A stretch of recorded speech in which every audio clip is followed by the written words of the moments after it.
Inversion in the Church. Section 1. The Prophetic Precedent.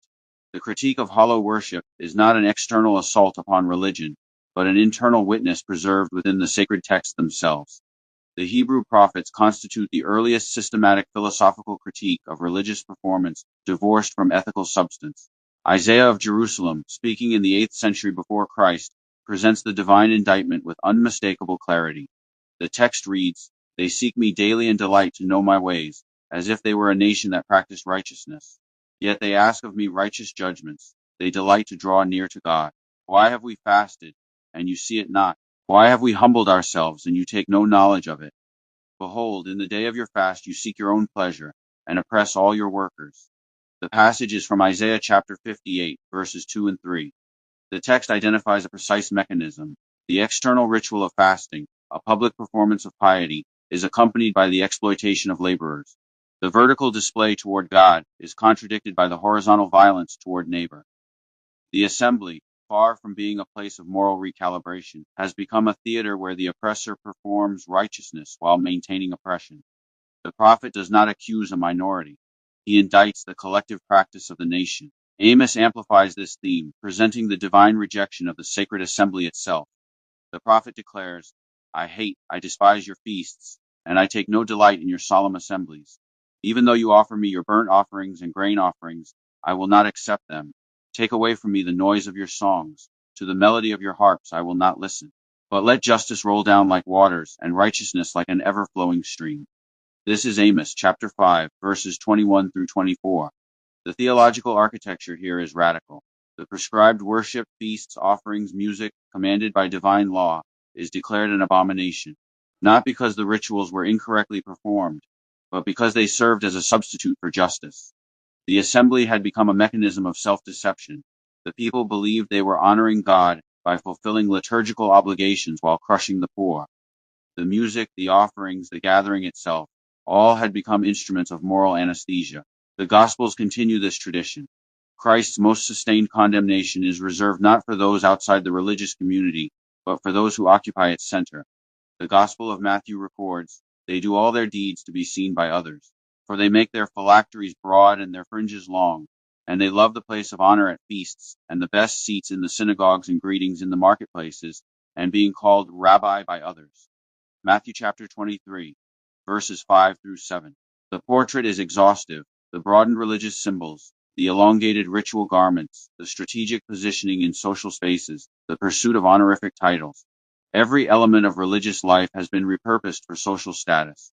The external forms that were meant to point toward divine reality have become mirrors reflecting the self back to an admiring audience.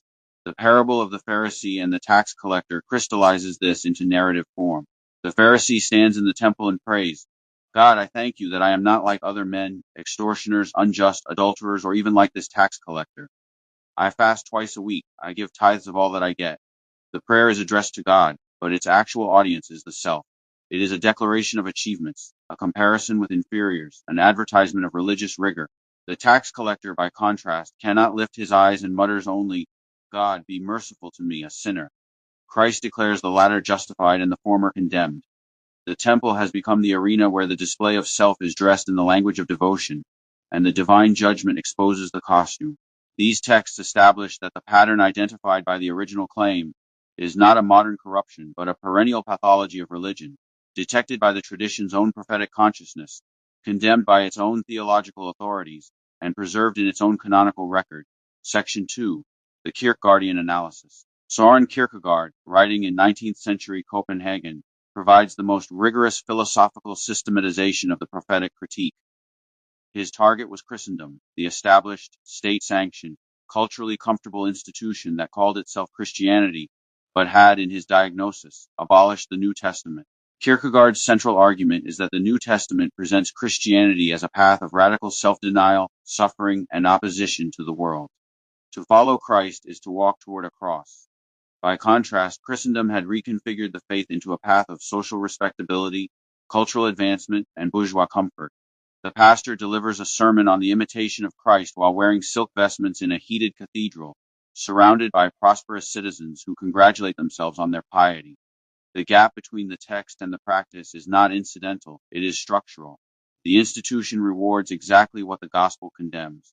In his work Attack upon Christendom, Kierkegaard writes, "The Christianity of the New Testament is to love God in such a way that you are willing to suffer for the doctrine at the hands of men. The Christianity of Christendom is to love God in such a way that you are willing to let other people suffer for your advantage. The inversion is total. The assembly that was meant to produce saints who empty themselves for the poor becomes an assembly that produces respectable citizens who use the faith to validate their station while neglecting or actively exploiting the poor. The mechanism is projection. The individual substitutes the aesthetic enjoyment of religious ritual for the ethical demand of religious transformation. The singing of hymns, the hearing of sermons, the wearing of proper attire, these become substitutes for the hard work of dying to self. A person can weep at the beauty of a Good Friday sermon and leave the church unchanged in any particular, having experienced an emotional catharsis that functions as a purchase price for moral stasis. The Kierkegaardian diagnosis supports the original claim with philosophical rigor. The visible church as an institution tends towards self-display because self-display is socially rewarded, while self-emptying is socially costly. The structural incentive is toward performance, not transformation. The individual who enters the assembly seeking comfort rather than conversion will find exactly what they are looking for, and the institution will provide it, because the institution depends upon their approval and their contributions. The cycle is self-reinforcing. Section 3, the Kantian Framework. Immanuel Kant's categorical imperative provides a formal tool for evaluating the moral status of a pattern of behavior. The test asks, can the principle upon which one acts be willed as a universal law without logical contradiction? Consider the principle. I attend religious worship in order to display my accomplishments, validate my moral standing, and compare myself favorably to others. If this principle were universalized, if every person who entered a religious assembly did so for these reasons, the assembly would cease to function as a community of mutual edification. There would be no one to receive the display, because all would be displaying. There would be no one to admire, because all would be seeking admiration. The social environment would collapse into a theater of competing performances with no audience, a logical contradiction. Furthermore, if the principle were universalized, the needy would find no aid, the grieving would find no comfort, the doubting would find no counsel, because the assembly would consist entirely of performers seeking to be affirmed, rather than servants seeking to serve. The institution would become a mechanism that systematically excludes the very people it is commanded to prioritize. The categorical imperative reveals that the principle of self-display in worship cannot be universalized without destroying the concept of worship itself. Therefore, it is an impermissible moral principle. Kant's analysis supports the claim by demonstrating that the behavior described is not merely unfortunate, but rationally incoherent when extended to a universal scale. The individual who uses the church as a stage for ego gratification is acting on a principle that, if applied to all, would dismantle the stage entirely. Section 4, the Jungian archetype.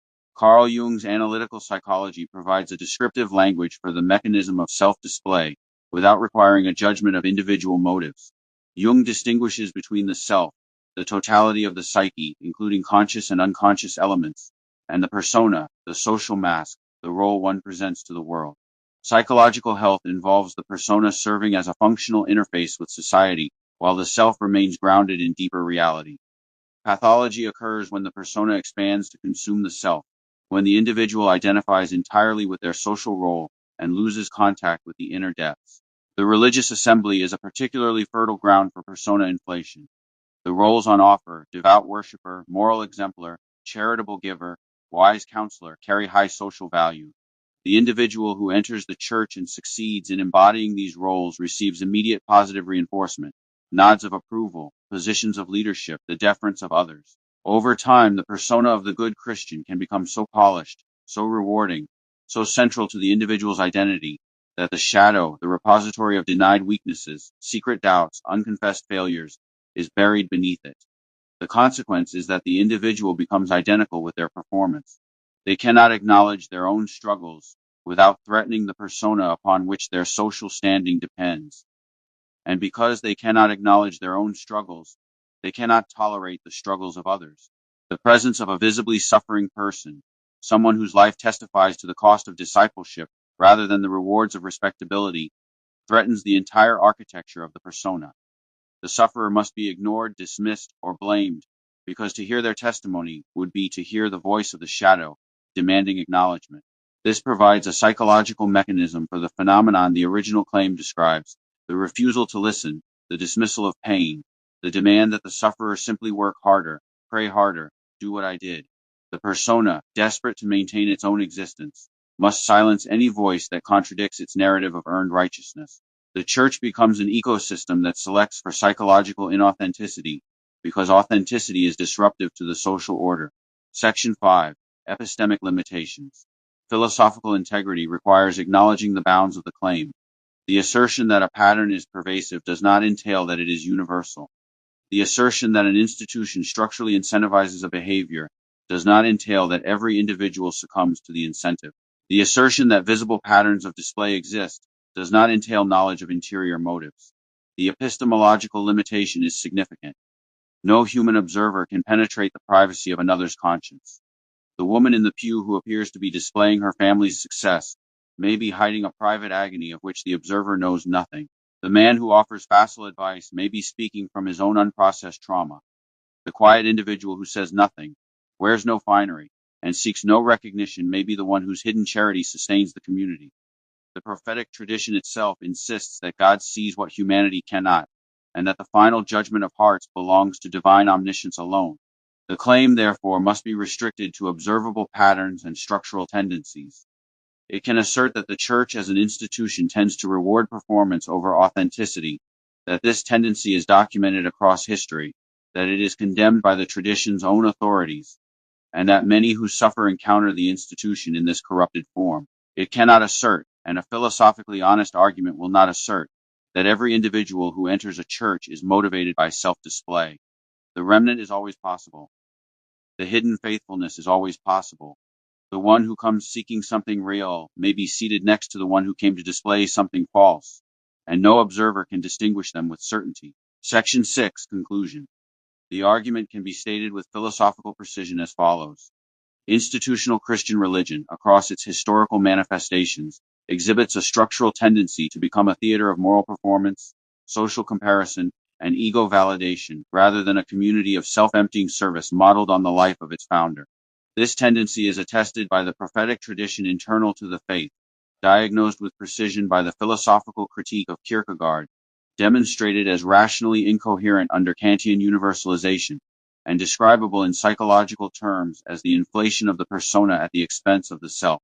The observable consequence is that many who enter such assemblies seeking validation succeed in finding it, while many who enter seeking aid, honesty, or transformation encounter dismissal, because their presence threatens the fragile architecture of collective performance. That is what can be said with philosophical confidence. To say more would be to claim knowledge of hearts, which no philosophy, no prophecy, and no human critique can legitimately claim. The statement stands as an indictment of a structure, a warning against a tendency, and an invitation to examine whether any particular assembly, or any particular soul, has succumbed to the pattern described. The weight of evidence, from scripture through philosophy to observable reality, leans heavily toward the conclusion that the pattern is real, pervasive, and destructive. The task of distinguishing between the theater and the remnant within any given congregation remains, as it always has, a matter of discernment rather than proof.